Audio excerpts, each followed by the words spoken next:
Hi, I'm Jamie Eickhoff, and I'm running for SDEC Committee Woman from the Senate District 25. Thank you, Travis County Democratic Party, for giving us this opportunity to make a brief introduction and give you a little bit more background so you're better prepared to make your votes in the next couple of weeks.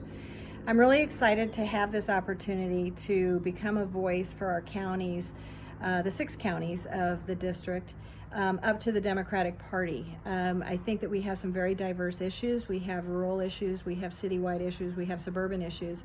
We also have a very diverse community as it comes to how our voters are represented and how their voice is heard at the Texas Democratic Party. I currently am a precinct chair in San Antonio, live in the north side of the county, and I'm also a cluster leader, which means I oversee 8 precincts underneath me so that we have better neighborhood connections. And I also was a co-founder of the Bear Blue Action Dems, to name a few of the things I'm involved with. But that's important because we've been collaborating with Southwest Austin and the Senate District 25 for over a year and a half. And so I'm very familiar with a lot of the issues that you have up in Austin all the way down 35 and to the west over to Bernie and Kendall County.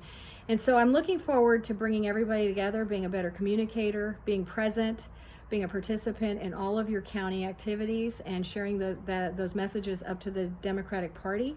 If you need more information, go to jamiesd25.com, and it's got all my background and a little bit more information on how you can contact me. Thanks for your vote. I really appreciate it. Bye-bye.